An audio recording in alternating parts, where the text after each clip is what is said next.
This is the Bears Barroom Radio Network. The following program is recorded live and intended for all audiences. Radio is scripted now. We just come up with it. We don't use computers. We don't rehearse. We're going to talk about this next. We're going to talk about that. We're going to talk about the Bulls. And then we're going to have Brad Bigson. And then we're going to have all this. No. If you don't know what you're going to talk about in the top of your head before a show, you shouldn't be in the business. I don't know what you got. I feel like Vince Vaughn in a couple's retreat. The Sharks are circling. Old school, baby. You're listening to the Mike North Advantage, and it begins right now. That's right. The Mike North Advantage starts right now. I am Aldo Gandia, Mike's wingman, and it is Hump Day on Wednesday. And you know what happens on Wednesday? We look back at the Chicago Bears' performance, and then we look forward to betting against the Chicago Bears. That's the only way we win money now. Although Mike has the keys for how to win money, but we will talk about that gut-wrenching loss to the Detroit Lions and what is ahead for the Chicago Bears team. What else are we going to talk about? I don't know. I don't have anything planned. Mike has nothing planned. Whatever comes to our head, it's just two guys talking sports and sports gambling. Mike North, how are you, my friend? Oh, I'm great, Aldo. It's great to talk to you, my friend. What a week it's been. What a nightmare it was on Sunday. What a, I guess, pedestrian week it was for my picks on the bar room, going 1-2, 12-15-1 right now. Unfortunately, I've had a couple tough losses, but we got plenty of time to go, so we'll come up with some more picks today. I got to be honest with you.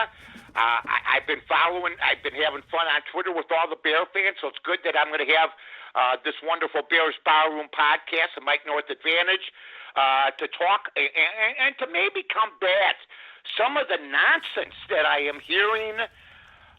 And not all this nonsense. A lot of people have some legitimate points. Sure. But you know what it's gotten to? When you make a legitimate point, they start taking shots at you. Of course. And, or they don't have anything to back up their points. Mitch stinks. Why? And then I'm finding out people are shocked that he had a 108 rating last week, one of the highest in the game.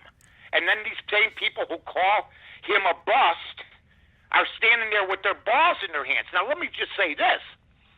He did fumble, but that's not a fumble. That's a strip. There is a difference. Even though it's noticed as a fumble, it's not like Mitch had the ball tucked and they popped it out. He didn't even see the guy. Maybe that's his fault, but we have one of the worst offensive lines in the game. And I see other people like Carson Wentz who are ruined, done, making $32 million a year.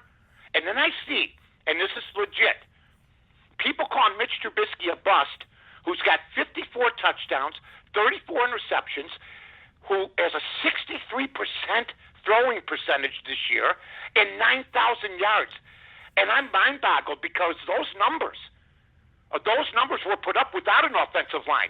Carson Wentz, the previous 2-3 years, had the old Eagles line and was able to put up numbers, but without an offensive line or playmakers. He's like the worst quarterback in football, has been benched by a rookie. So I just want everybody to know that Mitch Trubisky is a developing quarterback. His development was impeded by Nagy and Pace and the Bears front office. And I think that if you have somebody that you want to get rid of, you better have somebody that you're going to put in his place that's as good. And I don't see any Bear fans giving me any kind of acknowledgement of who they would want. If you draft a rookie, we're going through 4 years of hell. With the line we have, the playmakers we don't have, and boy, the offense looks so much better. This is the only town where a man and an offense could put up 55 points in 2 weeks, and it's his fault. Well, definitely the defense should get the majority of the blame for that loss against the Lions. They looked and awful. The strip fumbles on Mitch. It is on Mitch, although the right tackle did not do a good job of sustaining his block. And so Mitch, didn't protect the ball, could have probably gotten rid of the ball a little faster, maybe could have stepped up in the pocket and so forth. So it's a shared blame. Agreed.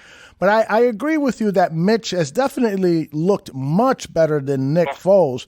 But do you really think that Mitch Trubisky is the future answer for the Bears and that perhaps the Bears shouldn't go looking around for either a veteran or try to invest in a high draft pick on a quarterback? Yes, I think they should look. First of all, I think Mitch is the future of this team, because if he isn't, he'll be the future of another team and do well. Now, that being said, I've never seen a quarterback under more scrutiny, but this is the honest-to-God truth. And I saw this on Twitter. And the Twitter people have been fantastic. I don't care who it is. We can agree, we can disagree, we can take shots at people. I don't care who you are. You're great. You're involved and stuff like that. But I got to be honest with you, Elds. If he leaves, he's going to go to Indianapolis with Frank Reich, or he's going to go to New England with Bill Belichick and Josh McDaniel, and we're going to be sick to our stomach watching Nick Foles next year unless somebody's got a better idea, because a rookie quarterback with this team isn't coming in and getting it done. And if you bring in a veteran, who do you bring in? I mean, I'm hearing Ryan Fitzpatrick. He's been on 9 teams. He was given starters money and fell on his face. He's an attraction. He's cuddly, he's cute, he's smart, and he comes up with some good games. But his history tells you, whoever he's playing for ain't going to get the job done. Yeah, I mean, he's not someone to bank on the future. I mean, he's got another year or two left on him. It sort of would be like bringing in a better version of Chase Daniel back to the Chicago Bears. We did, Nick Foles. Yes, exactly. because the people that have picked Foles as the anointed savior of this team have turned around now and pretended like they never picked him and are firing on Mitch again. So at some point, and I'm talking about 75% of the Bear media, columnists, and talk show hosts, at what point is your credibility shot? Yeah. Well, let me ask you this. Is Matt Nagy back next year? Yes, I think he'll be back. I think he'll be back unless George McCaskey. Well, first, I shouldn't say that. These next 3-4 games are big. Yeah. And nobody's talking about Mitch against Watson. Okay? They're 3-point favorites, Houston.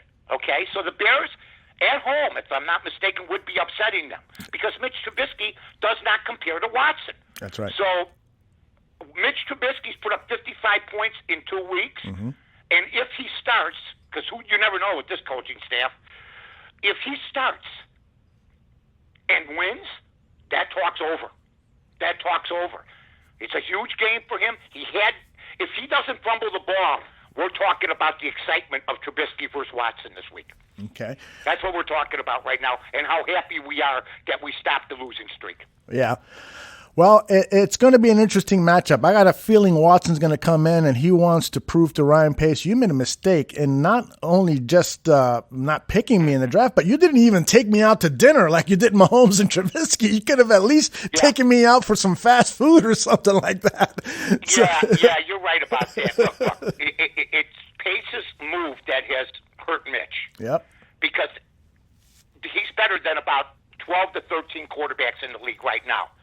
Would you trade Mitch for Sam Darnold? Would you trade Mitch for Danny Jones? Would you trade Mitch for – I could keep naming some starters. Rivers is going to be gone after this year probably. Yeah. Who knows? He may sign again. So I just am fed up with the nonsense that Mitch Trubisky's a bust because if you look at the stats – and you look at his record, and you can't possibly say that unless you know nothing about the game. Right. Well, and one of the things that a lot of people are saying is that the real bust is Matt Nagy because he has stripped Mitch Trubisky of some of the things that he does really well. So, for instance, he's not running the ball as much as a lot of fans think that he should because that's one of his great strengths. He's got great athletic ability. He should be running more.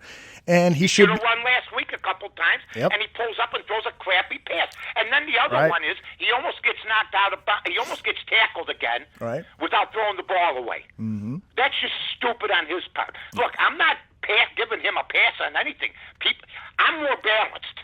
Okay, I understand Mitch has some improvement to make, but man, you don't get a homegrown guy, bring him along, and then I've seen this before, and then let him go somewhere else. Mm-hmm. To enjoy his success, a la Jimmy Butler, a lot of guys that have been developed in Chicago that go somewhere else. I was shocked to see that Mitch Trubisky is the highest-rated quarterback in Chicago Bear history. Shocked. He's ahead of Cutler. He's ahead of Foles. He's ahead of Sid Luckman. He's ahead of Jim McMahon. He's ahead of Jim Harbaugh. He's ahead of them all with an 86 rating. And he's a bust? He's the best-rated quarterback, seriously, folks, with a winning record the Bears have ever had, maybe. I think that's an indictment of that quarterback rating system more than anything else. I mean, Jim McMahon had an 80, okay, but he won. But he was injured all the time. Mitch Trubisky, the only thing I was disappointed in with Mitch is you're right. You can't fumble that ball. But then on a Twitter poll, who do you blame? And I saw it. There was like 5. I think Sylvie did it. Mm-hmm. One of the guys. Mm-hmm. Who do you blame for the Bears' loss? There were 4 categories. Do you know that the Mitch Trubisky strip fumble, only 3% blame him? They blame the defense. Mm-hmm. Okay. Mm-hmm. They blame the offensive line. Okay. And isn't it funny how Montgomery's a much better runner with Mitch Trubisky in there? I mean, you got to look at the offense and who runs it better, who runs it smoother. Right. I mean, you put up 55 points and you're getting beat up. It's insane. Well, it's insane. But a lot of people have the Foles agenda, and they don't want to admit they made an error. The guy's 2-5, and Mitch comes back after he was told he'll never start again, and he loses last week. Otherwise, he's 4-1 as a starter. Mm-hmm. It was just a bad break. But the defense and Khalil Mack and all these other guys. Yeah. What happened? Yeah, it is the breakdown of the defense is perhaps even the most disheartening thing of all of the things. Khalil Mack with his gigantic contract is not putting up the superstar numbers. Ryan Pace paid Robert Quinn $30 million. You could have paid, a kid right out of junior college to, a fraction of that, and it would have delivered better results than Quinn has. It's been a huge disappointment. So let's talk about Nagy because he was asked Monday at the press conference, are you concerned about your job? This was his response. Well, I better put the audio up. That would help. Okay, no problem. This is Nagy's response. We haven't had any of those discussions. My job is to make sure that I'm taking care of these players and this team, and then anything else, when that time comes, we have those discussions. So he's avoiding questions about his future with the Bears, or the Bears are avoiding discussions with him about his job security. The fact that he hasn't been given an endorsement by Ryan Pace or George McCaskey or Ted Phillips, does that signal to you that perhaps the Bears might be considering a change? It could. And then, I hear the nonsense. Bill Cowher would be interested. He'd never come here. He'd never come here. And by the way, every year Bill Cowher leaks out or has one of his Cabana boys like Boomer Esiason and say he's interested. Every year. Like I said on Twitter, there's 5 seasons. Winter, spring, fall, summer, and Bill Cowher is interested in coaching. Every year. So, and plus, he'd want a piece of the action. And the McCaskey family would never do that, I don't believe. They got enough people that are getting a piece of the action. The whole damn family gets a cut. So, seriously, I don't think he'd ever come here. I think he's got a design maybe on ruining his life and taking over the Jets. No Super Bowl quarterback that I can think of or coach that I could think of has left and come back and won a Super Bowl. Mm-hmm. Maybe I'm wrong, but I know Joe Gibbs came back. That didn't work out too good, did it? Nope.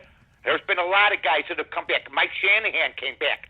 That didn't work out too well, did it? Nope. So you have to look at that, and I think Bill Cowher is smarter than that. I think his legacy is as a great coach with the Pittsburgh Steelers, but maybe he's getting the itch again. All I'm going to say is that just look at what other guys or coaches are going through right now, and maybe you'll take a step back. One of the things about Bill Cowher is that he's made millions of dollars with his motivational speeches. He does corporate events and so forth. But that money has dried up because of the pandemic. And so a lot of people are speculating that perhaps he wants to get back into coaching so that he could get that $10 million contract a year to offset some of the losses that he's had in pandemic. That's the only reason I think he would ever entertain going back to coaching, because he's had a very cushy lifestyle since he's left coaching. I don't think he misses it that much, to be honest with you. No, it just comes out with this nonsense every year. And, at what point do you start thinking he's, you keep crying wolf. Yeah, right. and you know what? It doesn't move the needle. Yeah. Now, he's talked to Boomer Esiason, but here's the sickening part. Boomer, please say something. Boomer Esiason ain't going to say nothing unless Cowher says so. Mm-hmm. Oh, I think he's interested. like his little lackey. I mean, come on. His job, it's really funny. And he loves to be, Cowher loves to be the topic of conversation. Oh, yes. When it comes to coaching. He loves it. His ego is massive. Yep. And quite frankly, he's been great. But I hate to tell everybody, he was replaced. Mm-hmm. Yeah. By Mike Tomlin, who's been a better coach. Period. I never thought I'd say that. Yeah, I have to agree with that. Tomlin, I think, Bill Cowher, I want a coaching job. Okay, good. We'd like to get Mike Tomlin in Chicago before you, pal. How about it? Yep. Where do you fall on the discussion about... You know that Mike Tomlin's the fourth greatest winning percentage of all time? All time? Regular season and post. Holy cow. That is nice. You know who's number... here are the coaches. I think Belichick is one. Who am I missing? I got... I'll look it up, but I got it. I kept it. But he's fourth all time. That's not bad. I think George Halas is number one. Belichick was number... Halas is one. Yeah. Halas is one. Shula. Right. And then Belichick. Belichick and, listen, Tomlin. Yeah. And Bill Cowher. Yesterday's newspaper.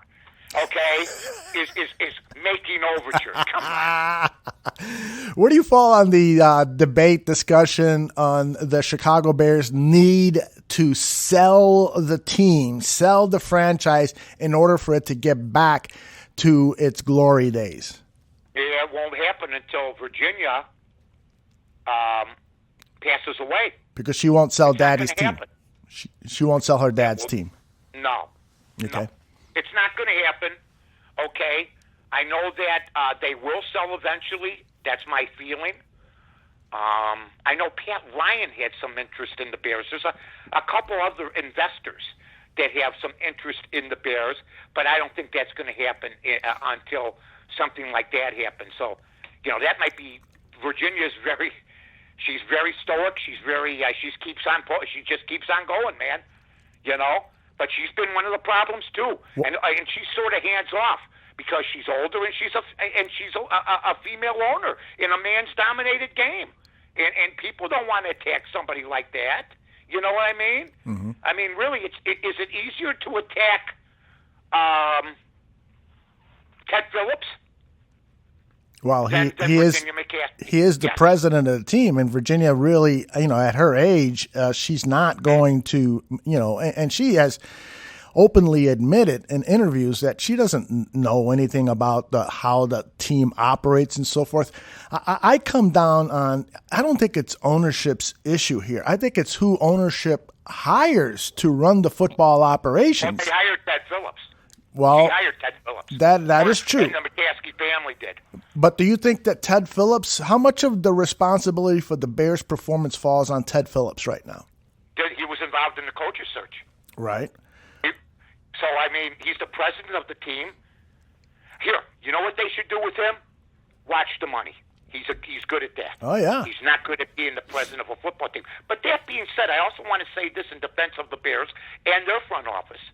Okay? Mm-hmm. Jerry Jones is the president, owner, control freak of the Dallas Cowboys. Right. And that has been a disaster. Big so, time. you know, there's a lot of different ways to look at it. And maybe Virginia appointing people, okay, is the right way, because she doesn't know. Although I don't know how you're the daughter of George Halas and you don't know anything about football. BB started watching in '84. She knows everything about football now. It's crazy. So I don't get that, but I think that I understand it. She is older, but to bring the same front office back and just keep bringing in coaches is sort of weird. And how many times are you allowed to be wrong? From Phil Emery to Trestman to what we have now, to getting rid of Lovie Smith. Ted Phillips was all there. Mm-hmm. And those aren't good moves, Elds. You know that. Why don't you and BB buy the Bears? Well, because I'm only about $1.2 billion short.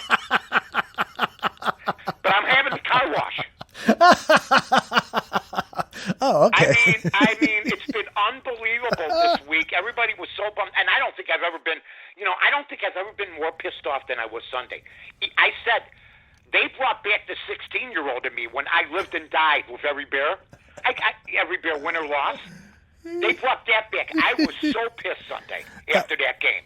So pissed. And why does Montgomery only run the ball 10 times in the second half? Yeah, I think it was less than that, actually. So yeah, maybe. That loss had to be the biggest gut punch that we've experienced in a long time as Chicago Bears fans, isn't it? It was brutal. I was so mad. And Mitch, I was going to just be so happy for Mitch. Yeah. So happy for him. He stepped up. And then I hear people, and I know he's good, but they want Matthew Stafford. Mitch beats his ass every time they play. I don't get it. He's 5-1 against them. Yeah, let's get him. You know how many Matthew Stafford's been to a couple playoff games and never broken a pane of glass. Mm-hmm. And he doesn't have a lot of playmakers. I know he's great. Here's where I think Matthew Stafford is going to end up going. The Dallas Cowboys, maybe. Mm-hmm. Yeah. Because then if he has a line and Zeke Elliott, that's 10 times the team he's ever played with in the past. Yeah, but I don't think the Cowboys are ready to give up on Dak Prescott. I think they just need a bridge quarterback. Prescott will be back probably in the middle of next year, or maybe he'll skip. Yeah, maybe. I don't know, but what somebody asked me yesterday, if Mitch were to leave the Chicago Bears, he gets a contract offer and the Bears choose not to match it, would you trade Khalil Mack for Matt Stafford? In a heartbeat. In a damn heartbeat. Are you kidding me? You know, we're the only team in football. I was thinking about this the other day. We invest all our money on defense. Mm-hmm. And in this day and age, it's got to be the other way around almost. Yeah. Khalil Mack. Eddie, I used to be good. Jackson. Roquan Smith. Not bad players, but where's all the money on the offensive end? Right. Allen Robinson, Mitch makes $7 million. Wentz makes $32 million. Oh, by the way, people want to bring him into the Bear fold. Everybody's lost their damn mind. That guy is done. His back is broken. His confidence is shot. Yeah. But you see my point. Where most of the money in football is spent on a quarterback and on some offensive talent, the Bears spent it all on defense, and it hasn't worked out. And I will tell you this. If they could come back in their prime, Doug Buffone, Otis Wilson, and Lance Briggs, any one of them, Mack would sit. Mack would sit. Wow, what a statement. Woo! Well, you know, I never watched a Bear game without mentioning Buffone, Wilson, okay? Or, I mean, seriously, when you think about it, you look at the guys that they've had, or Otis Wilson, Buffone, Wilson, Who else am I missing? Who did I just bring up? Wow. You're talking about outside linebackers? Outside linebacker. Wilbur Marshall? Every game, at least 6-7 times a game, I'd see Briggs make a play. I'd see Buffon make a play. Right. And I don't see this with Mac. I don't see him. I don't. And Nick Kwiatkowski, besides Roquan Smith, I thought Nick Kwiatkowski had the most tackles, more than any Bear linebacker the last 3 games. Roquan's got 27. In L.A. or in Las Vegas, Nick's got 24. The other linebackers for the Bears don't even come close. Well, and we let him go. That was a choice that Ryan Pace made. He could have pursued Nick Kwiatkowski over Danny Trevathan. Both of their contracts were up. He chose the more senior of the two, Trevathan, and that has not played out for Ryan Pace. Another bad decision. And by the way, Kwiatkowski's a captain now.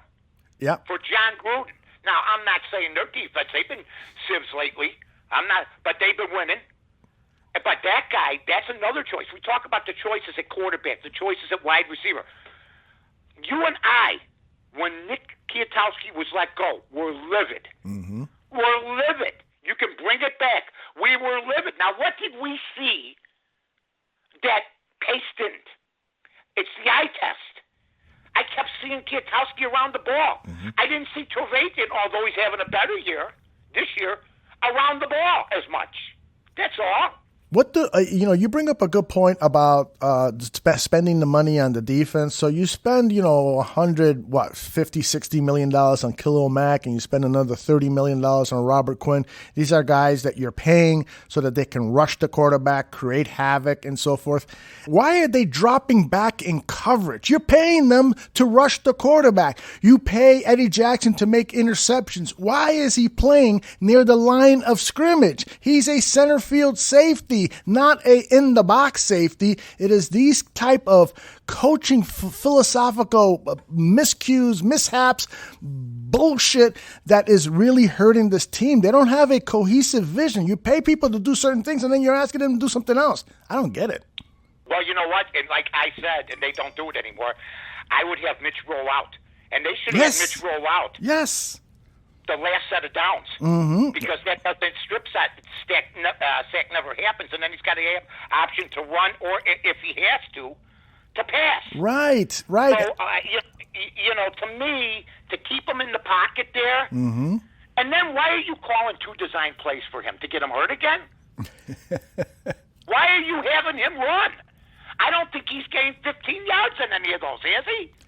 Yeah, I don't think he has either. I'll have to look at the stats, but I think that there should be some designed runs for him because that's his athletic strength. But I don't think anyone on this team is being used to their capabilities, and so it all falls back on the coach and the general manager who hired the coach. And then, as you said, Ted Phillips, who hired the general manager. So fire them all. Clean house. Get rid of nothing. Are we prepared to sit for another 4 years and have Nick Foles start next year and bring in a young rookie? And are we prepared to go 4-12 with the defense now, the window closing? Are we prepared for that? Or are we prepared to maybe get rid of some of the defensive baggage, take that money and invest it in playmakers, draft nothing but offensive linemen and speed receivers in the draft, and go with Mitch, because I'm not ready to go another. If you think people are pissed now, wait till they get rid of Mitch. He performs somewhere else, and we're getting our ass kicked on a weekly basis. Yeah. Well, here's the huge issue, Mike, is that next season, Trubisky is not under contract. Nick Foles is for the next 2 or 3 seasons. So you're almost stuck with Nick Foles as your quarterback unless you're going to eat that salary. And then I think they will. Well, and then so you're eating that salary, and then so you're going to pay for a quarterback who isn't here, and then who are you going to bring in? You're going to bring back Mitch? It's a huge quandary that they're in. And I'd then bring in Mitch and keep Foles. I mean, unless you want, and the salary is $10 million or something for Foles, if I'm not mistaken. You think Mitch wants to come back to Chicago? I wish he. I don't listen to me. If Nagy did that to me, I'm counting the days, man. Yeah, right? If you sabotage me, I'm counting the days. I mean, seriously, I've told you this. What he did as a coach to make him the scapegoat and make everybody in Chicago, including the media and most of the fans, think that Mitch Trubisky is awful. What he did is about as despicable as any head coach I've ever seen handle a quarterback. Mitch Trubisky has had a really, really tough time in Chicago. You know, he's introduced after he's drafted at the Chicago Bulls game, and he is booed. I mean, he's booed like when they booed in Philadelphia Donovan McNabb when he was chosen. And then, you know, he has a so-so rookie season. People see promise in him. The 2018 season, he plays fairly well. The Bears get into the playoffs. No fault of his that they didn't advance. And then after that, Matt Nagy destroys this guy, as you've pointed out, and now the fans are all over Mitch Trubisky. I think he wants the hell out of town. I wouldn't blame him, because the fans that they're on Mitch Trubisky now were Foles backers, and they don't see the forest through the trees. I mean, you develop, you have a guy, get him some coaches that can develop him. I mean, it's unbelievable. I mean, that he hasn't had, you know, they're all crying about Carson Wentz. And by the way, folks, let me just say this in a few minutes. We're going to have a special guest. It's going to be my good friend Aldo Gandia. Me? We are going to talk to Aldo. But we got to get through this Bear stuff. I think that Mitch Trubisky, without an offensive line, to throw for 9,000 yards. He's never had an offensive line. Would you agree in the 3 years he's been here? That was worth the damn? I absolutely agree. Okay. Carson Wentz had an offensive line. Mm-hmm. This year he didn't. He's ruined. Mm-hmm. He's done. He's benched. Mitch got benched undefeated. Mm-hmm. He's never had an offensive line. I don't think I've ever seen a quarterback without a good running game, without an offensive line, and your best receiver is a possession receiver for the most part. Yeah. Have a 63% completion percentage, 54 touchdowns, 34 interceptions for 9,000 yards. It would be hard to find somebody who's never had protection with those kinds of numbers. And that's why if you give him a couple linemen, we've seen it. He threw some great passes Sunday. He really, really did when he had time. And I thought the offensive line performed pretty well Sunday. Montgomery ran the ball. Mitch, for the most part, was protected. Mm-hmm. And I thought they were. And I'm not going to apologize for an offense that was averaging 19 points a game. That's averaging almost 30 since he came back. During the lead up to the season, their practices and so forth, they installed a new offense where they had Mitch under center, and they were dedicated to running the ball more often. So perfect strategy. That's Chicago Bears football. But then they acquired Nick Foles, who is a shotgun quarterback who's never worked under center. So that goes totally against their strategy. What are they thinking? You got to do one or the other. And so they, you know, again, it goes back to a vision. They don't have a cohesive vision. If you're going to have a system offense where you want to work under center so you get the run game going, why do you bring a backup quarterback who never plays under center? That's just ridiculous. Who the media basically heralded, and you know, when I tell Bear fans that don't even know, and you know, I always wonder why my producers screen calls. And then when I see Twitter, I know why my producers screen calls. Believe me. Because most of these people on Twitter, most of them, that want to talk about the Bears would never get on the air back in the day. They don't have enough knowledge. And to honestly to God think that a guy that's been on 5 teams in 9 years, and for people to think this guy, because of a Super Bowl, I got the greatest comparison. You ready? Mm-hmm. How many games did Foles play Super Bowl season? Like 7? Yeah, I think it was 6 or 7. Correct. Right. Yeah. He was awesome, wasn't he? He played okay. Yes, definitely. Yeah, he got better. He got a starting job. Yeah, I mean, with Jacksonville because of it. Yeah. You know. Yeah. They weren't going to. Philadelphia let go of him and kept Wentz, right? So everything turned out for him, right? Yes. Which Chicago Cub had 7 great games, and now people consider him a legend? 7 great games and now considered a legend. In the World Series. Kyle Kyle Schwarber. Kyle Schwarber, who is now Nick leaving. Foles is Kyle Schwarber. That's who he is. I love 7 the great comparison. I love 7 it. great games. Schwarber, Foles. Schwarber, Foles. Look at it, folks. Look at it. That's a great comparison. It really is. You know what else is a great comparison, What ladies is and that? gentlemen? Let me just introduce my guest today. I said, you know what?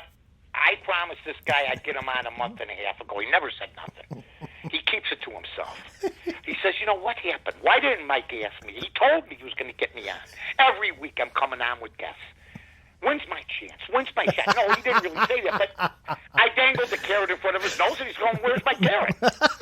Ladies and gentlemen, my guest today on the Mike North Advantage is the guy that has helped me open up doors, has opened up doors for a lot of other people.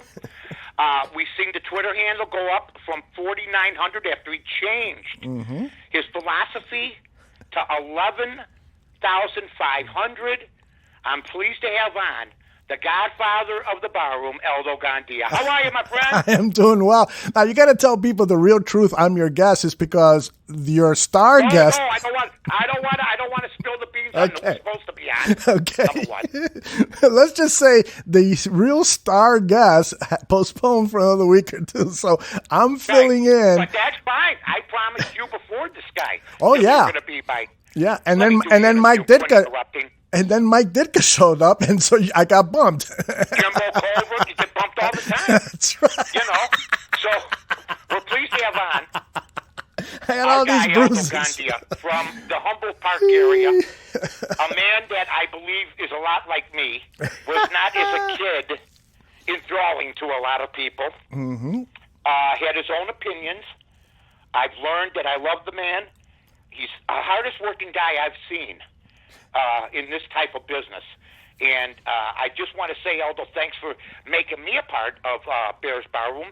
But also, you started out originally in television, okay? Where did you go first to grammar school? Where did you go to high school? Well, I actually went to Senn High School for about 3 months. And then moved back to Humboldt Park. I come from a dysfunctional family. My mom was always, making bad choices with men, and so we moved around quite a bit. But for most of my life, I lived in the Humboldt Park area and went to Roberto Clemente High School for the last 2 years of my high school. The old Thule High School. Exactly. I actually spent a year at Thule, then went to Senn, and then went to Roberto Clemente. So I went to 3 different schools for high school. And fortunately, there was a radio television program there at Roberto Clemente that really got my life straightened out because, Mike, and those first 2 years of high school, I had 1 credit. I had 1 credit, and it was in gym. The rest of the time, you were Mike North bad. Yeah, I was out drinking and smoking. I mean, it was 8 o'clock in the morning, and I had a bottle of Bacardi in my hand. So that we would have morning parties. Just ditch class. I'd go just for homeroom to check in and just go back out onto the streets. I had a really hard time adjusting from grammar school, junior high school, where I did very well in classroom. But once I went to Thule, I had a hard time adjusting. And so and at the same time, my mom and my stepfather were fighting a lot. So, I just started getting drunk and high. And fortunately, at Clemente High School, I had a teacher named John West. He ran the film, radio, TV program there. And I had always had an interest in movie making. And so that really helped save my life. First of all, that's a great story. And, when you're going through those hard times, you then end up going to see. You went to college, right? Did you go to college, or did you just go directly to start hustling to get into TV? Well, here's the thing: is right out of high school. While I was in high school, I made a couple of movies that got on national television. There used to be a Saturday morning show called 30 Minutes. It was an offshoot of 60 Minutes, but it was for kids. And so in high school, we did an anti-gang movie. It was a movie about a kid who is always hanging out. It was almost autobiographical for me. He's always hanging out with his friends and so forth. He gets involved into a gang because he's got to just kind of, peer pressure and so forth. And the movie starts out with him walking down an alley and he gets stabbed in the stomach. And we got some crazy kid who did this great special effect with silly putty and red dye. And the cut looked like it was real. And so as the kid is lying there in the alley, he's recalling his life and how he got involved in a gang and so forth. And it ended up being a nice little 25-minute anti-gang movie. It got nationwide attention, and that opened up a lot of doors for me. And again, John West, he knew all of the people at CBS, and he knew people in industrial TV. So I went to college, Columbia College, and John got me an internship over at the Amoco Oil Creative Services Department. And boy, again, I got lucky again. They liked me so much that they sent me to Egypt for 2 weeks to shoot a movie. Where? Egypt, Cairo, Egypt.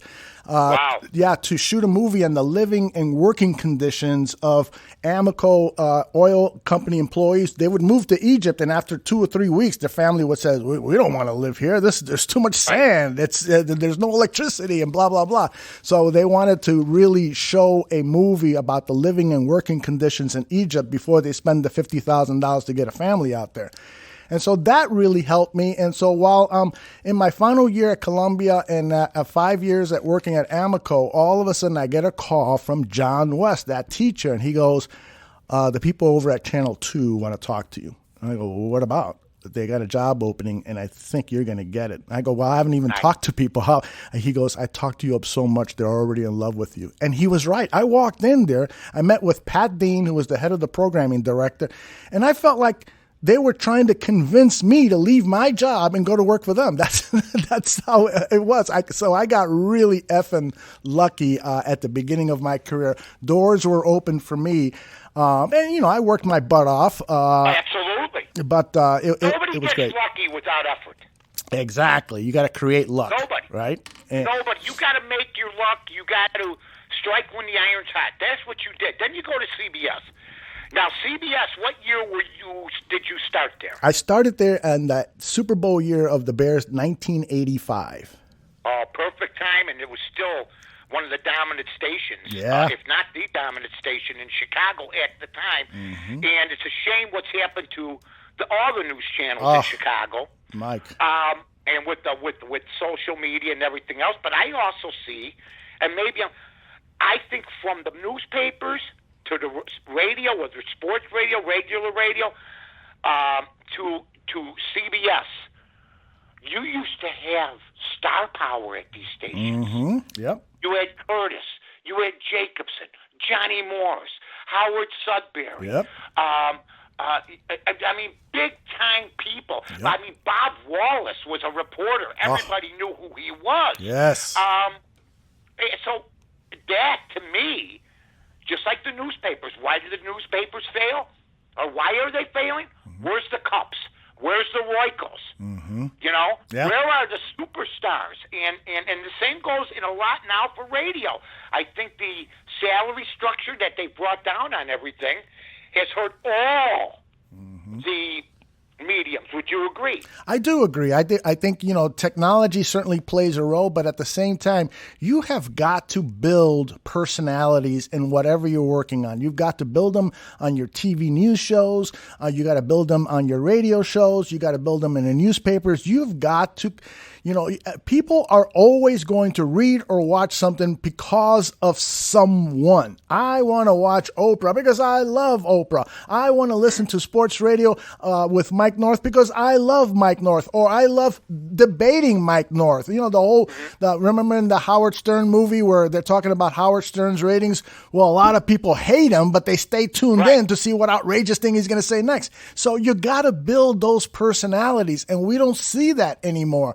I turn on Channel 2 News, and God bless the people who work over there, but I don't know who that gray-haired guy is at night on the news. No, it's sad, and they bring in just average people. I'm sorry. I grew up in the era of great television in this town and in all towns, and it's just a shame, the dumbing down of the process.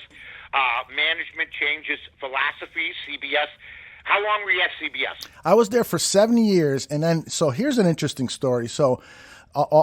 Back in the late 80s, they started to make some really stupid moves. Like, for instance, I'll give you a great for instance. Jonathan Rogers was brought in as the general manager of the station, and one of the first things he did was lose the preseason games of the Chicago Bears, which for years and years and years were always telecast on good old Channel 2. Johnny Morris would do the preseason games along with some other announcer that they brought in. Well, Jonathan Rogers lost the contract, and he kind of shrugged, and then he realized that that was a lost leader, that a lot of people stayed with Channel 2 for all of the other programming because of those 4 preseason games were so important to the station. So we lost those preseason games, and the ratings started going down and down and down. And then Bill Curtis left, Walter Jacobson left, and so forth. The ratings went down. So they brought in a new general manager crew from New York. And they wanted to change things. They wanted to bring in their own people and so forth. And then so I was out. 1992 was my last year at Channel 2, and I went over to work at Channel 11 as a freelancer, working on the Chicago Tonight with John Calloway show for a couple of years. I love John Calloway. Oh. What a man, and what a great man. I mean, he interviewed me for a half hour on the Friday night show that he did back in the day, and best interview, the fairest interview that I've ever been involved with. I mean, he asked me if I had mayoral aspirations and stuff at the end because he saw my knowledge of he was so in-depth and he was so prepared. I think of the major personalities that left, I think what was funny was John Calloway on Channel 11 was probably as big as they get at that time, wasn't he, as far as TV news personalities go? Totally agree. If you wanted a fair-minded, good journalist, you turned on to John Calloway. And having worked over there, Mike, this was his routine. He would get there at 8:30. He'd read the newspapers, and around 9:30, his assistant would come in with clippings and information on the topic of that day's show. And he would stay in his office until showtime. So for the next 8 hours, he was in there preparing his questions, doing the research. This was like Tim Russert of Meet the Press. This guy was so well prepared. It was an honor to just watch him work and having a little bit of a role. And I would do the opening story for Chicago Tonight. So if there was a Supreme Court ruling, I would do the 2 or 3 minute video story that would set up, or if the Chicago Bulls won the NBA championship, I did a story to set that up, and then John would come on and interview his guests. So that was an honor and a privilege to have worked on that show. Now, you're scrambling now because you got family and everything. Yep. You had a CBS gig, then you go to Channel 11. I know what it's like to go from, to scramble, but I had made so much money afterwards that I could scramble with comfortability and find new projects. You weren't accorded that. You had to figure things out as you went along. Am I right? You're absolutely right. After I lost the job at Channel 2, I started to have marital problems because all of a sudden, my ex-wife at the time, a wonderful, wonderful woman, but we weren't really prepared for that damage to our relationship. Sure. And so a lot of things started happening. And again, I went back to the old problems where I started drinking a lot, where I started doing the snort of coke every now and then and so forth. So I wasn't doing the right things to get back on the saddle and succeed. And finally, I hit rock bottom. My marriage dissolved. And so I said, you know what? I got to pull myself up by the bootstraps again, like I did when I was a kid. And I got to get my shit together. And that's what I did. I took a job working on corporate communications and quickly worked my way up over a 15-year period to be a staff director for the McDonald's Creative Services Department. That's phenomenal. Yeah, and I owe a lot to my time at McDonald's. They paid me well. I worked my ass off, and seriously, I would work 70, 80 hours a week. but I dedicated myself to being the best at what I could do. And so when I left after 15 years, I left with some comfort. And my beautiful wife now, Donna, has been so supportive in my dream of starting the bar room. And then I was lucky enough to meet up with a guy named Mike North. I met up with you, man. I said, this guy knows his stuff. I know media like the back of my hand. I'm not bragging. It's just a fact. I've been watching. I mean, I'll bring up names you people, most of the youngsters will never remember. I mean, Lee Phillip. I grew up on Soupy Sales. I grew up on local television, which gave. I mean, I was prepared, even though I wasn't for fame, but I was prepared to do what I did just by watching and from Johnny Morris to Wally Phillips to everybody else. You basically had to go from behind the scenes in TV to McDonald's. But I have a nephew that works for McDonald's. That has to be, I mean, he's working for a wonderful corporation. I'm sure they have their low points, but they have many high points. When you work for McDonald's, Aldo, like you did, that's its credibility, especially in your position, isn't it? Well, yeah, absolutely. I mean, in the non-broadcast community for writers, producers, cameramen, and so forth, I would get dozens of calls every week. People say, "Hey, can you get me in there? Hey, can I direct your next video? Can I do this? Can I do that?" The work, Mike, I was in charge of projects at McDonald's with budgets of over $2.5 million. These were events where owner-operators, McDonald's is a franchise company, and so people own restaurants all around the world.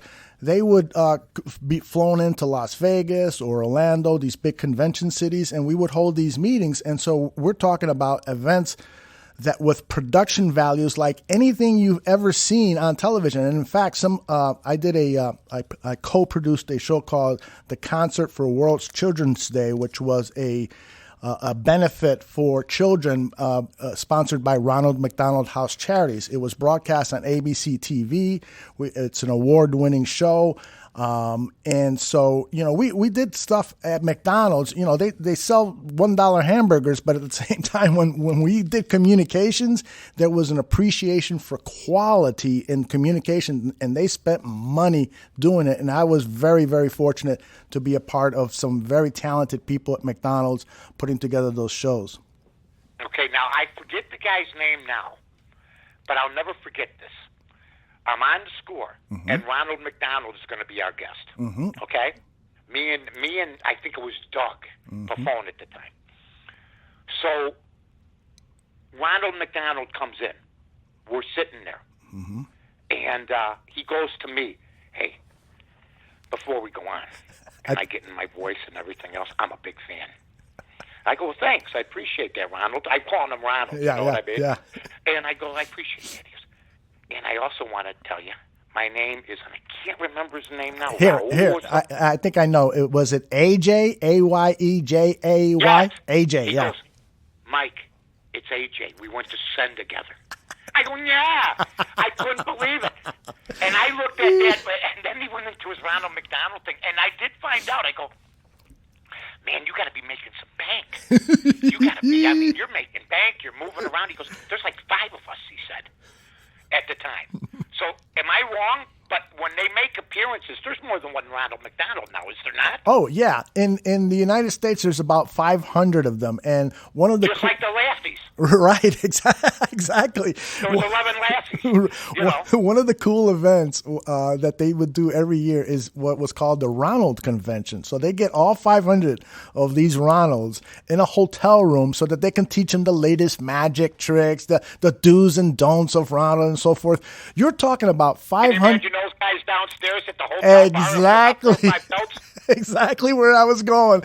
Those guys, not only they're all like professional comedians / magicians, and most of them, 99% of them, were hardcore drinkers and partiers. Man, you're talking about a hell of a good time. So Ronald McDonald, one of them's, passed out on the hallway floor by his room. That's right. I mean, that had to be unbelievable. Were they in the garb and everything?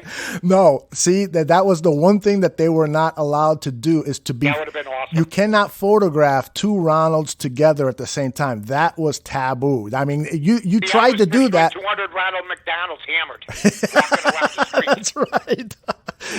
You try to take a picture of two Ronalds together, and McDonald's security would tackle you. Wow. Okay, so now the McDonald's thing, McDonald's, how long were you there for? I was there for 16 years. Okay, then the usual thing, different staff or whatever. Different bosses, that always happens. One of my crowning achievements there is that we got a new vice president into the department. And at first I kind of bought into what he was selling. You know, he had a philosophy of doing things and so forth. But then I started to learn that this guy was an asshole. And so I started to create havoc. I started to, talk back to him and so forth. And so eventually they said, Aldo, you don't like it here. You're clearly not happy. Here's a buyout. And I looked at the buyout. I was like, okay, I'm gone. Bye. And so that's when I started. I took about That sounds familiar when the same thing happens in everything, including radio. Yeah. And when your vision becomes Danny Lee's, my owner, a deal to buy and to have a sports station, and somebody else comes in after him and does it differently, and corporation takes over. I'm sorry. We used to go see the corner guy, the guy in the corner office for anything we needed. Now you have to call New York, then you got to call Pittsburgh just to get like 10 pennants that say the score on it. So things definitely change, and then change of management in every venue. I don't care if you're talking NFL or anything else happens. So then, now. But Mike, just a quick point on what you just said. It is so true. Over the last 20 years or so, we have seen companies, start to come up with these fancy terms, corporate strategic direction, and even bigger, fancier terms for stuff. We're back. Ray Kroc started the business with handshakes, with no contracts, with just personal relationships, backslapping, having a couple of drinks, getting agreements, finding people who, as Ray Kroc would say, owners who would put their belt buckle to the counter because they wanted to be in the restaurant to help the restaurants grow and so forth. Now it's all these college-educated guys who come in with their fancy terms and stuff, and they've ruined the personal relationships of corporations. Everything is about the stock price, and nothing is about treating people well. It's sad. I remember when we changed hands, Mel Karmazan, I gave him a call. I said, why aren't we on the internet? I called Mel. And Mel at the time, first of all, nobody in the place could believe it because you're calling the biggest man in radio. But I called him. I said, listen, the other stations have webs. We don't have one yet. You can't get us downtown. How come that's... The first thing he said to me, and he's a wonderful guy, and he took my call, and he couldn't have been nicer. He goes, why aren't you on the air? I go, I'm off now. He goes, well, get back on. I'm looking at the stock prices. He was just messing around, and he was cool, but he was in New York, and we had bosses here that were following the leader. That's what, when I was at CBS, it was a disaster. It was supposed to be just the monsters. Right. Then they decided they didn't have enough chutzpah to try that at 6 in the morning. Right. So they brought in the money people. Okay? And that was a directive from New York. And it happened after I signed. There was nothing I could do. Yeah. I knew it wasn't going to work, so I collected a year of severance after it didn't work out for a year. That was. That's the kind of nonsense you run into. Right. That was with Terry Savage, right? They brought her in financial. Yeah, and all due respect to Terry and the Mike who were with us, they were added on to me, Jen Patterson, and Jiggs. Right. We had just beaten CBS at Comcast. So then I walked over to CBS, and I met a guy named Bruno Cohen. He was all for it. So one thing led to another. The next thing I know, these two people are added to the show. The rest is history. I contend if it had just been the monsters at 5 o'clock in the morning, just like it was for Comcast, a 3-hour show, we'd still be on. But it didn't work out at that time. And it wasn't my call, and I was stuck. So I had no problem collecting the 6 figures the second year because they did it to themselves, I thought. Yeah. And they decided to change things. And I'll give you, Bruno Cohn was a sweetheart. Nicest guy you'd ever want to meet, but from Buffalo. He had no idea about Chicago television. Yeah. And I told him, because the group Chicago had done my song for Monsters. Monsters, monsters in the to old days, right? I tell Bruno Cohn, I got a song here. Chicago went into the studio at MGM and tailored it to fit CBS. You know what he told me? Too many horns. Oh, jeez. I got one of the biggest rock bands in the history of rock bands. It's from our town, and he tells me there's too many horns. What in... It's Chicago. Yes. There's supposed to be horns. Exactly. It helped us beat you. It helped us beat CBS. That's why I'm sitting here. And that from the rest of that time, it went downhill. It did. Yeah. I got to be honest. And you know what that's about. They'll put their feet in the sand. And they won't budge. Yep. Even if you're right. Because they're under directives from somewhere else. So now you go from McDonald's, and then basically you're just flying around, right?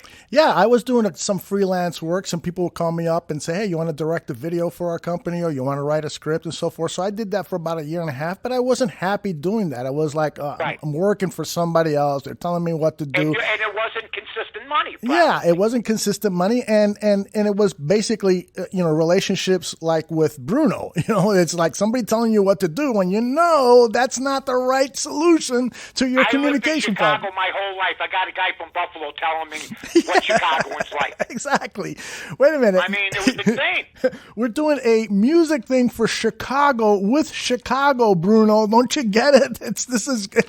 So I ran into that, and so my wife tells me, well, what do you really, really, really want to do? And I go, well, since I was a kid, I've always wanted to get into sports. I love sports, love talking about sports and so forth. When I worked at Channel 2, I would walk past Johnny Morris's sports department office with all those guys in there, and I was like always kind of peeking in and wishing that I could be working in there with those guys. And even when I went to McDonald's, every break that I got, I would check out the newspaper for the sports news, or get on the internet and see what's going on with teams and talk to my co-workers about what the line was. I got a guy named Tom Bowman would bet every week on games, and I'm not a bettor, but I would give him the lowdown. Well, this team is doing this team is doing that, and he would go out and win some money most of the time, but and so it was sports, and I love all of Chicago sports, but the Bears were first and foremost in my heart, and then that's when we decided to put together the Bears Barroom. Okay, now, but you started out covering the whole NFC at the beginning. Oh yes, that's right. We called it the NFC. How many years did you do that? That was 2 years, NFC North Barroom. And so we had a Vikings Barroom, a Bears Barroom, a Packers Barroom, and a Lions Barroom. And I collected a bunch of guys who were all in charge of their barrooms. And we were pretty successful. We got a really nice reputation going, and a lot of different fans. And the idea behind it is, let's all kind of congregate together, all of these different fans from the division. Let's do a little shit talking. Let's do a little representing for our teams. And it went well for 2 years, but the work behind leading those 4 barrooms was just too much for me. And I said, you know what? I got to cut down on some things. It's the Bears, of course, the team that I love, and focused only on that then. And the rest is history, and things are still going great, and everything else, Donna, and you guys are doing well, and you got a good family, you got a great got a great thing going. You're living in the nice suburbs now, and everything else. So life's been good. I mean, but you know what makes life good? When you go through the struggles and you succeed. Well, you are absolutely right. And Mike, one of the things that I really enjoy about our relationship is the similarities that we have gone through. So not only did we go to the same high school, at least for a little while. I went to Senn, so I got to experience that neighborhood and the people there and so forth. What a neighborhood! I love it still. Oh. And you love Humboldt Park, I'm still, but Absolutely. But, despite the fact that there's some differences in terms of, I grew up in mostly a Latino area and so forth, but we still have a very similar life story. It's about overcoming challenges. It's about fighting against corporate powers. It's about so many things are so similar between us, and which is, I think, a big reason why you and I get along so well. Oh, we get along. We just have fun doing this. But the Bears Bar Room's been outstanding. It's been great. I remember doing the picks my first year and wanting to succeed because I had to change my style in order to get back into what I thought was terrestrial radio. Mm-hmm. Like most people, if somebody would have told me that the rest of the Score original cast is gone and you're the only one left on terrestrial radio, I would have said, what planet are you from? Mm-hmm. But that's how it's turned out, and everything's turned out well. And I just want to thank you, and I tell you what, this is something, folks, that you did not know about Aldo. The man behind all this stuff. And you know what? Here's the funny thing. This was the best. You told me one day you're Puerto Rican. I looked at you. I go, you are? Because you're a lighter skin Latino, and there's plenty of those. People don't know. Oh, yeah. From Cubans to everything else. Puerto Ricans, there are lighter skinned than others. But how tough was it for you to be, because we all know how things can get in certain areas. Oh, my gosh. If you were light skinned, you could be mistaken for white. Oh, yeah. So when you're walking down Sacramento, by North Avenue. That's right. And there's like maybe 4 or 5 darker-skinned Puerto Ricans that see you walking. Was there ever an issue with that? Mike, so many times. I got to tell you, there was one time where I am walking. It was just a little further west in Sacramento and North. It was by the old Grand Theater on North Avenue.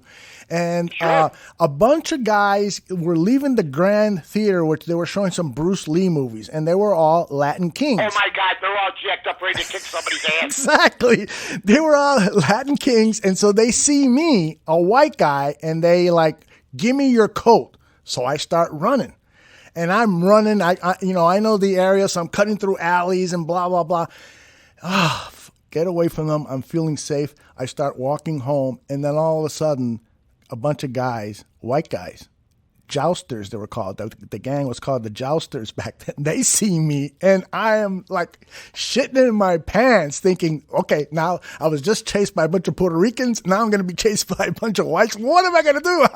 So fortunately, the white guys just said a few things. They didn't chase me, but I almost got chased by 2 different gangs in one night because if somebody thought that I was a white guy and somebody thought that I was a Puerto Rican. So I grew up with that whole identity issue as a kid. Me and my buddies were athletes one night. We're standing on the corner of Thorndale and Glenwood. Mm-hmm. Right on the corner of Sun High School. You know where it's at. Sure. And two cars pull up. And the next thing you know, we're mistaken for a gang that used to be over there called TJO. Mm-hmm. Very vicious gang at the time. And they mistook us. They get out. They have chains. That's what they used to fight with. Oh, yeah. The good old days. Yeah. Handguns and all that other crap we didn't use. I mean, if you're going to jump somebody, give them an equal chance, okay? Exactly. Or if they can catch you. They came out, and the first thing I hear, and I know you know this gang, Simon City Royals rule. Oh, my gosh. Big-time gang, yes. Yeah, so now they're running towards us.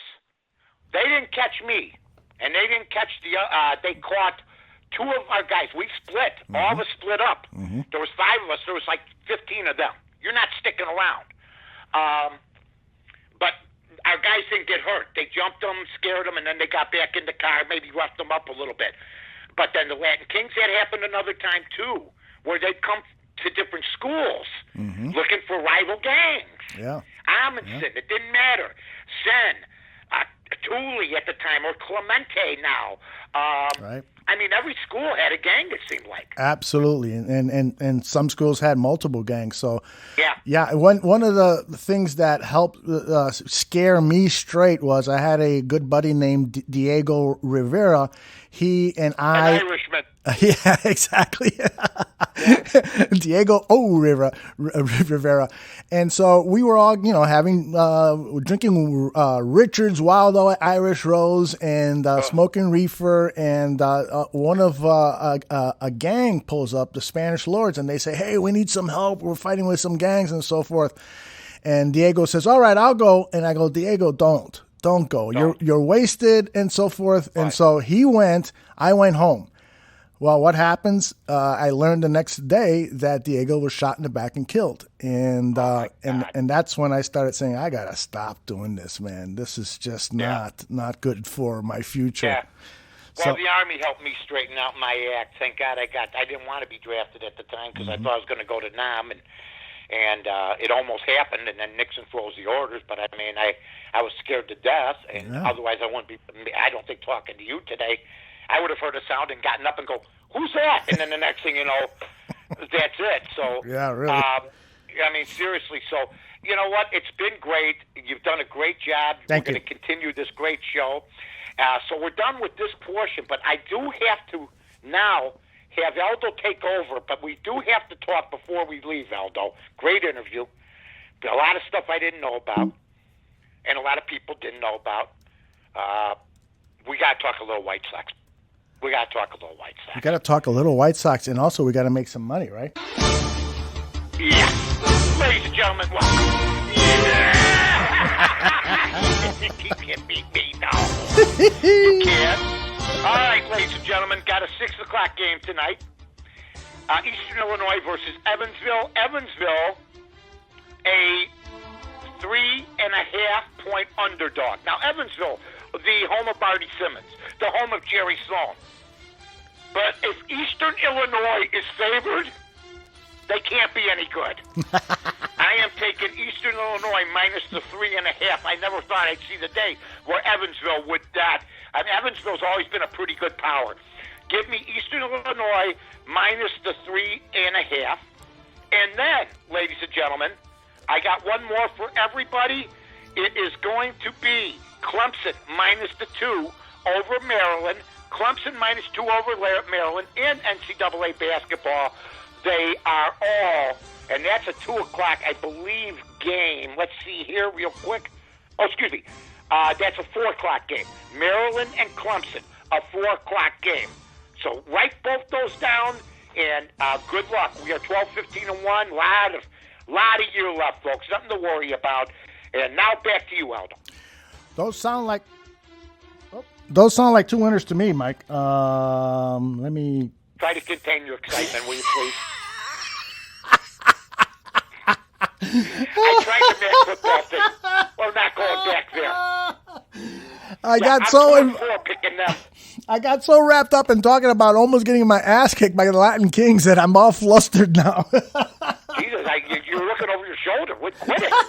Everything's fine. You got locks on the door. You're in the Bear Room Studios. There's security outside. It's crazy. Mike, I don't know how you're worried about everything with doodles patrolling the area. That's right. Mike, I got to tell you a quick story. So I get a call from someone from that past of growing up and, doing drugs and so forth this weekend. And I see his name on my phone. And I go, should I pick this up? Should I? I don't know if I should go back there at this point, and so I ignored the call. So he leaves a voicemail and he says, hey, man, I know you're always busy and stuff. I hear you and Mike on the North and so forth. And I'm just wondering, should I bet? I'm thinking about betting $500 on the Bears to win this game today. And so I text him back and say, no, save your money because it's too risky. That's what I said. And so, yes, exactly. I know that's what you said. And so I'm basically giving him your advice. And so after the game, he texts me back and says, hey, thanks for the advice. And let's get together for some drinks. And you know what? And I'm like, no. Here we go. Yeah. I told, even with Carmen on AM 1000 Friday night, I said, I wouldn't touch the Bear game with the 10-foot pole. Mm-hmm. I really would. And nobody's talking about how bad a beat that was for people to bet the Bears. Yep. That was a bad beat. Yep. You're winning that whole game. You're winning by 10. Yep. And then Laser just decides to start passing the ball. I mean, I think the problem with him, I like some of the plays he calls. Yeah, me more too. predictable than Nagy. Mm-hmm. But when he gets into the crucial situations, you understand why the Bengals offense had problems. Yep, I'm with you. All right, we were going to talk a little White Sox. They signed free agent Adam Eaton, the right fielder. He's returning back to the South Side on a 1-year, $7 million contract. I think what they're going to do in order to replace their bust from last year, Nomar Mazara, I think they're going to have like a platoon system with Engel and who's the other guy? Eaton, yeah, correct. Well, I think it's going to be Engel and Eaton. There's no doubt about it. I think it's a great move. I had no problem with Engel playing right field and hitting 260 or 250 and catching everything because he gets the balls nobody else could. But they have added another guy that supposedly everybody hated, according to Ozzie and others. But even like Ozzie said yesterday, Ozzie Jr., and I know when Ozzie first said it, he goes, nobody like Adam Eaton. Nobody like Adam Eaton. Nobody had no. But then Ozzie Jr. said that basically, well, all those guys are gone. And Adam Eaton spent 4 years with Washington, and he won a world championship. Right. And somebody said the other day, yesterday, because as usual, nobody in this town, Bears, Cubs, can make a move without 75% of the people hating it. You just improved in right field, folks. And you got a guy that's only going to cost $8 million. Right. And I got to wonder what got into Jerry Reinsdorf all of a sudden. They pick up Lance Lynn, a pitcher. All of a sudden, I don't know, something's not right here. Jerry Reinsdorf sat on his hands. And then all of a sudden, Billy Donovan with the Bulls, draft picks, we're going to get free agents, the White Sox, we're picking up Tony La Russa. I don't know if he got an epiphany or if something's up, but I'm very suspicious about all of a sudden this guy's spending money. Yeah, I don't know. Should I? I mean, maybe it just got to him that says I'm not getting any younger. You know. I speculate that maybe he's getting ready to sell these franchises, so he wants to drive up the value by trying to. No. Because Michael's in charge, Ned. That's See, right. I think it will always be a family business, but man, maybe Michael's got some influence. Yeah, maybe Michael's running this more than I thought. I think that Reinsdorf stays away from the basketball operations, but the baseball thing, as we know, he's got his hands on. But I'm happy for the White Sox. They're going for it. It's going to be an exciting season. It really and then is. Len Casper, I mean, these are moves. Wouldn't you agree that are uncharacteristic? Almost all time from Reinsdorf. Absolutely, without a doubt. And I wanted to ask you about the Len Casper move. He's moving from covering the Cubs on television to doing the radio for the White Sox. And so I heard him being interviewed, and he says, radio broadcasting of baseball games is the purest art form of broadcasting because it's so different. You got to be so descriptive, the rhythm of the game and so forth. And listening to him talk about that, it made total sense. I mean, you would have been great as a radio play-by-play man for the Cubs or the White Sox. You would have been outstanding. I would like to do it right now. I'd like to do it for Marquee. I'd like to be – you're going to bring in Chris Myers? Oh, God. Let me tell you something. Put me on the telecast will win the ratings war. You know why? Because I've done that. Bottom line is I could do it. I've done basketball. I've done football.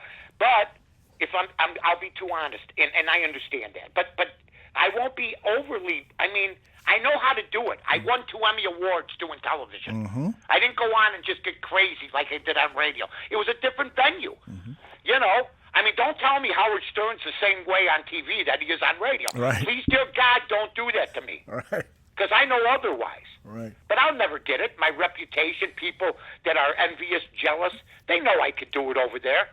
But they'd rather bring in a 61-year-old guy named Chris Myers Oh, my God. to take Len Casper's spot. And here's another thing about Len Casper. I have all the respect in the world for him. But if ABC started a national baseball telecast tomorrow and offered him $5 million, Ernie Harwell's radio dream would be over. Okay? Here's what happened. We just talked about this. And you know what? I love Len. I think he's a broadcast, but a lot of Cub fans aren't sad to lose him. But the replacement, I heard him Sunday doing football. He says it's 3rd and 2.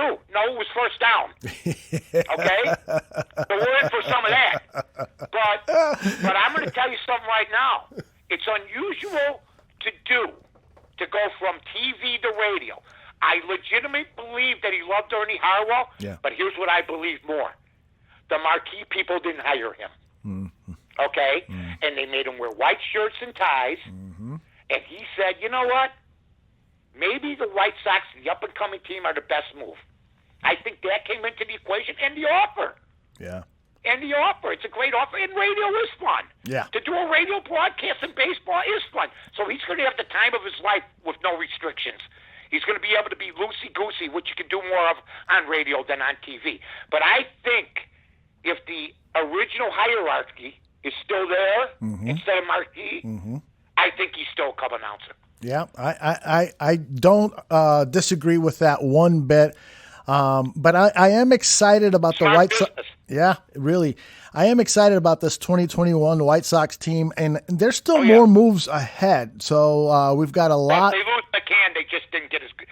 If they lose McCann, then they're not as good as they were last year. They aren't. Yeah, I'm afraid you might be right. Grandel's going to do the catching, and then Zach Collins. Let's hope it works out. Grandel can hit the long ball. But, man, defensively, to lose an all-star catcher, and I'm not second-guessing the White Sox. I said this when it happened. Yeah. Don't pick up Grandel, because that's $77 million. But, see, Jerry don't give a crap right now. He's a billionaire, and he's just spending money, man. And they're doing some smart moves, so good for them. So what do you think about the pitching staff now? So because you've got Giolito, you've got the new guy they picked up, Lance Lynn. And then who's the second guy? Dallas Keuchel. Oh, yeah, Dallas Keuchel. And then you've got the two young guys, probably going to be the 4th and 5th, Mike Kopech and Dylan Cease. Do you think that Rick Hahn should go out there and try to find a more experienced guy to round out that pitching staff? Well, if Michael Kopech's pitching, we're in trouble. And I wish everybody would quit treating him like he's Warren fucking Spahn. He's a guy that's pitched one game with a 5.40 ERA who just underwent surgery. I'm not giving the kid any grief. Show me. You're going to have to show me. But everything else has worked great. Yeah. I mean, if you're going to tell, here's what La Russa did. Just the so-called DUI guy. He told Reinsdorf, if you want me to come here, I need better players. So they got Eaton over Mazzara, and they're going to platoon Ingo probably. And they got Lance Lynn, who's a stud pitcher who won a World Series with La Russa, who's got a 3-something ERA and had a good year last year. Not bad. So I think that's La Russa's influence. Sorry. I think Jerry Reinsdorf making the selection wants to be right. Yep. And the way to be right is to give the man tools. There you go. I think this is one of my favorite Mike North Advantage shows that has nothing to do with the fact that I was your guest. I loved it. You were as good a guest as anyone we've had. We have had some great guests, and I just heard from one guy as we were talking, and we will have a couple great guests over the next couple of weeks, but I said, this was long overdue anyway. We've been working for a couple of years now, so yeah. You're the best, Alds. No, you're the best. I am very fortunate again to have you as my partner in this endeavor, so thank you very much, Mike North. Say goodbye to your friends. Listen, everybody, let's all hope that the Bears win this week so we can end the Watson Trubisky talk, okay? I'd love to see like a 35-10 game. I don't think we'll see it, and Watson's fantastic. That's why I battle for Mitch now, but Aldo knows who I wanted from the very beginning. I wanted Watson, but he's not wearing orange and blue. And until he does, I'm going to root for the guys who are wearing orange and blue because we've gotten away from that. We're rooting for certain people to succeed. That's not how you're going to win football games. So long, everybody.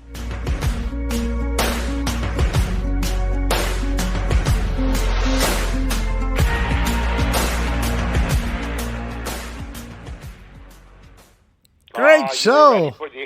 You were ready for that.